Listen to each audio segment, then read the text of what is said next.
So this is going to be a full game. I'm not even too sure what happens in it. I put in a folder that says full game, so it must be at least decent. So I'm going to be casting a little bit of it and just going over my own gameplay. He gave up the power position. Like, I can just head glitch him all day. Like, he had no chance. I could take my time, reload, but there's a guy behind me, so that changes everything. This is honestly so typical. If you've watched me play on stream, I think I had this happen to me on the exact same map. People were just running G2s and Spitfires, and the thing is that there was always one more layer. It was like an onion. There would always be one more guy in the back, so you actually had to like systematically go around the map and clear them out with your laser. Or at least get close enough that your primary is efficient. If you're running something like a car, an alternator, even an R101 has to be more so like medium range in order to compete against someone with a G2 or a Spitfire. It's all about getting into the strength of your weapons. Like shotgun users know they have to get close. If not, we just huck grenades until we do.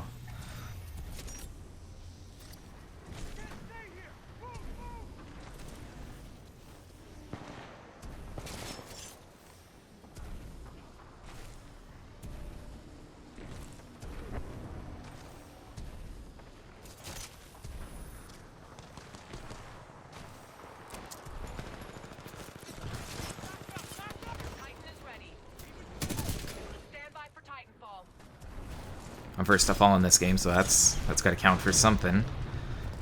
Sometimes it does, sometimes it doesn't. These rooftop levels can be hard on Titans. There's only certain spots where you can get angles on people. But that depends on the team. Everything depends on the team. People were asking me, is this strategy really strong? It's like, depends on the team. Is AWOL actually really strong with Spitfire? Depends on the team. Sometimes everything can look overpowered against the right team, and it's so hard to tell in this game what's really strong and what isn't. Is the Monarch thing really strong that I showed off? I'd say it's decently strong. Like, it has these strengths of just being a tactic hardly any people see, just seeing Titans regenerate all the time, but this isn't something that's always going to work. Like, if you're up against a similarly skilled team, if they are not in a party, I think you'll still take it because it's kind of the element of surprise of the strategy.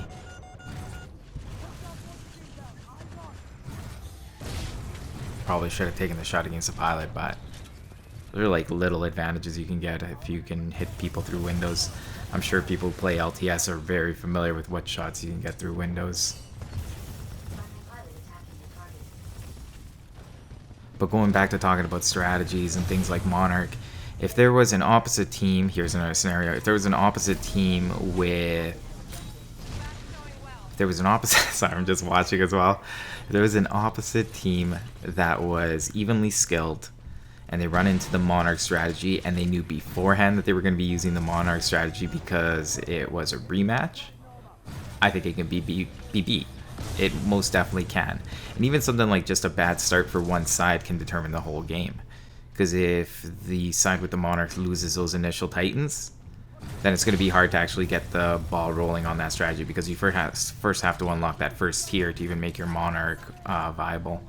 And some pilots are just a lot better at taking on Titans. Some people know the strength of Titans and know the strength of pilots, and they kind of combine that together to get a full picture of how you fight them without dying to them. And somebody like that is just devastating against the Titan. The thing is about Monarchs that are extremely strong, especially once they get past their first tier, is that they're still actually weak against pilots, especially at mid-range if you know how to dodge their splash and just head glitch a little bit. So I don't think there's any actual unbeatable strategy, because it's just always going to depend on the players, right? I just saw the craziest series in StarCraft. For those of you that follow it, the champ literally just lost to a guy that's ranked, I think he's like placed like 28th in the world, which is not that good when it comes to StarCraft. Like, the guys at the top, which are really just talking about like a top 10 of elite players, just demolish typically anyone underneath them. This series was, well, the champ got cocky, let's just say that. Like in so many things, remember Anderson Silva dancing and then just gets clocked? You can't get too cocky. Even if your strategy is amazing, you still actually have to get into it, right? Someone can pick apart your strategy. I think I may actually have that game against campers. I don't know if I do. That one was on stream. And I know when I'm on stream, I'm typically not paying too much attention to what I'm recording, so I'm kind of missing out on some things. This Twitch thing is a lot different. Makes my whole experience different, to be honest. These are pre-Twitch, because now you're gonna start seeing some Twitch games. This is what I do when I just want a different weapon. But you guys will start seeing some Twitch games. I'm sure you guys will be able to see the Twitch icon and stuff like that. And I've always noticed that my games are a little bit different because I'm not too sure what I'm trying to show people. Like, if I'm going to be playing, I try to keep it interesting, which usually to me is even like taking more risks. And I've already been like, I already take a lot of risks to begin with. So then I think I end up getting like a little bit too over the top with the moves I'm trying to pull off when I'm on stream. G2, that's a hit. Sunk my battleship, my friend. Alright, so let's just get back there. You can see him right there off to the left. He's crossing. And now we sunk his battleship. Actually, he's not a battleship. I'm going to consider him more that little U-boat. That thing that only takes 2 hits to die. Yet, it's one of the most elusive ships on the board. I don't know if it's just like, I see this more often where people aren't ejecting. Is it because you actually know I'm going for an eject grab? Or do you know that going up these days is a little bit of a suicide mission? I think nowadays is the scariest time to be ejecting. Like, there's tons of people aiming lasers, there's Titans aiming their projectiles. I'm pretty sure soon all geese are going to be on the endangered species list out here on the frontier. The Ion, the natural predators, practically wipe them all out.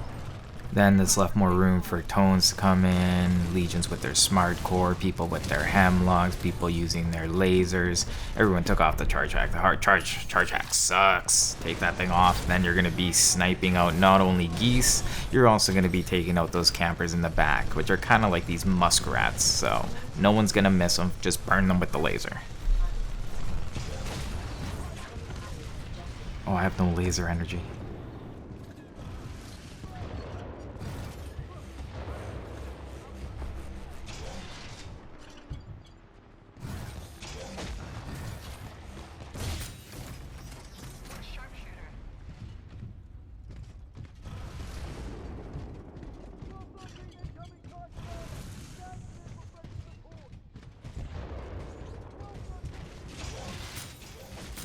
These guys never learned how to cross the street. That's not part of pilot school. That's just common sense, alright? And why are you playing in the street anyways? There's a ton of Titans rolling by. That's like the worst place you could be as a pilot. Stay off the streets. I don't like the phrase, the floor is lava, because I think it's very deceiving. Because actually the floor is just somewhere for you to skip off of. And I understand that the sentiment of it is that you shouldn't stay on the ground that long. That means that you're bunny hopping or slide hopping, whatever you guys want to call it. But really that may discourage some people from touching the lower levels of the map, which really you shouldn't look at that negatively. I think one of the biggest factors is obviously speed, because you don't want to be there too long, especially when the Titans start falling. It also makes you an easy target for people to see you from above, right? So there's a lot of reasons that you wouldn't want to be on the high ground, but on the low ground, but that doesn't mean that it's not useful. There's a difference between using movement to reposition yourself and using movement to charge people.